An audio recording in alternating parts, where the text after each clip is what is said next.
Welcome back for another video. In today's video we'll be running through the Gameweek 3 team selection, transfer plans and thoughts heading into this game week.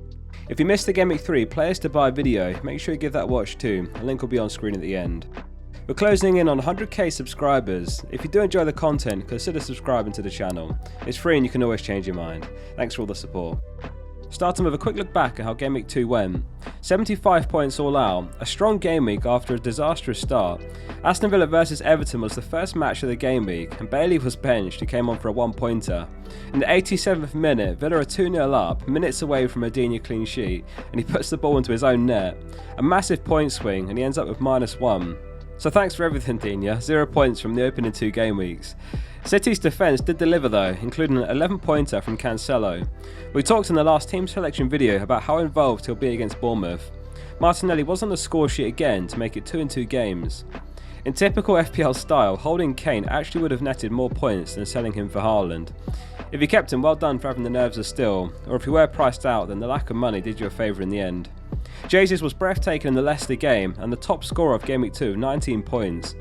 With Salah blanking, it'll be an interesting one to see how captaincy popularity shapes up for Game Week 3.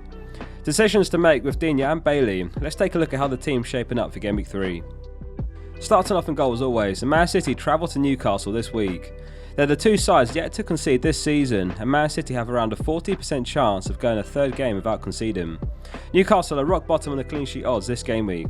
Really happy with Edison so far. The expectations were a fairly regular stream of 6 pointers, which is exactly what he's delivered so far. The back four is Trent, Cancelo, James and Digne.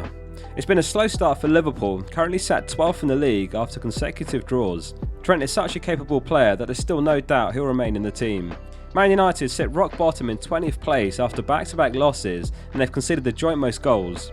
Man United also sit 13th for expected goals, so could this be the week us Trent owners get some deserved points? Cancelo's top among all defenders for touches in the final third of 84 and he finished top last season as well. He's so involved and living up to the shirt number since changing to number 7. Man City have 4 outstanding fixtures ahead and if you've not got Cancelo he's one to strongly consider. There's a fair chance after Game Week 3 he'll be the top scoring defender, currently on 18 points and 2 behind Shah's 20. James faces Leeds this game week. Despite 2 reasonable opening fixtures against Wolves and Southampton, Leeds have conceded 17 shots in their box and their 3 expected goals conceded is 13th. We saw James playing a right centre-back against Spurs. Tuchel's citing the decision was to match Son's pace and danger. This could point towards him returning to right wing-back for the Leeds game where he is the most dangerous. In the latter stages of the Spurs game he was moved out there and he looked really dangerous. In this week's Who to Buy video I mentioned that since Game Week 1 last season he has 8 clean sheets, 6 goals and 9 assists, which amounts to 23 returns in 28 appearances. Looking at the fixtures on his horizon you feel there's a haul in there. Digne. An early mistake this season, admittedly very unlucky last game week, it was an unfortunate own goal. Nonetheless he's very likely to leave the team. No transfer made yet and a few players in consideration which I'll discuss more shortly. In the midfield we line up with Salah captain, Luis Diaz, Martinelli and Andreas. After a Game Week 2 blank we may see captaincy spread out more between the likes of José and Haaland. You feel had Salah scored it would have been a more obvious decision this game week. Nonetheless he was very involved against Palace, he took 3 shots, 2 inside the box and finished with 0.63 XGI. Last season against Man United he ran the show with 5 goals and 2 assists across the home and away games. With Nunez suspended I feel this actually may play into Salah's hands, assuming Firmino's okay for selection. If he comes into 11 he's much less of a goal scorer and more involved in the build up and creating chances. Diaz scored a wonderful goal in the Palace game out of nothing. He'll no doubt cause Dalot plenty of headaches this game week. He took 3 shots last game week, 2 which were in the box. He's such a delightful player to watch and it was good to see him get the 90 after showing he can be the difference maker. Martinelli has scored 2 in 2 games now, but it's worth noting that those have come from just 3 shots in total. So it's unlikely he sustains the form, but it's a great fixture this game week and 6.2 is still a great price for what he offers. Bournemouth have conceded 39 shots down their left flank, 13 more than any other team. Let's hope for a cross finding either José in the middle and Martinelli taking up a similar position. Andreas is currently yellow flagged, his spot in the team's depending on Silva confirming that he's fit and available for Game Week 3. With Fulham's rough fixtures on the horizon this is an important game or they could quickly find themselves sliding down the table. If Andreas isn't available or a major doubt then Bailey or Nico Williams are options on the bench. Up top it's José and Haaland. Haaland gets the vice captaincy currently. These two are the first and second among all players for expected goal involvement this season so far, practically on par with 2.22 and 2.2 XGI. Only Nunez has taken more than Jesus' 9 shots, though Diamond certainly won't be taking any in Game Week 3. 8 of Jesus' 9 shots are in the box, which is also top in the league. He's taken up great positions and he looks like such a brilliant signing already. Haaland has an expected goal involvement every 65.8 minutes, which is top in the league among all players that have played a total of 90 or more minutes. Of course, the minor concern with Haaland is that he's not getting the 90 thus far.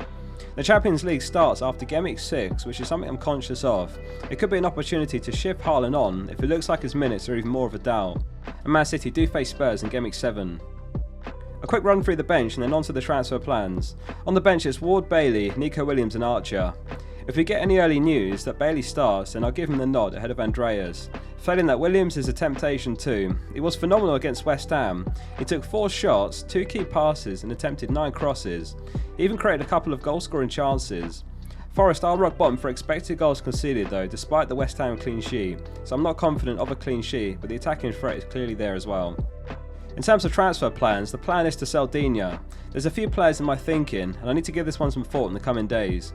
I'll run through each player and why they're appealing to me. First up, Cucurella. 5 mil, and Chelsea have some of the best fixtures ahead, as you can see under James's name. Happy to double up with this in mind, and he impressed against Spurs, which was a massive game for him to be thrown into for his starting debut. Tuchel said he thinks Cucurella has more of a feeling for the rhythm and intensity of the matches than Chilwell at the moment, and he added, "We keep Chilwell for substitutions because he's an intense runner, but after his long-term injury he lacks a bit of the rhythm and feeling for the matches." So it's a very reassuring quote as far as Cucurella is concerned.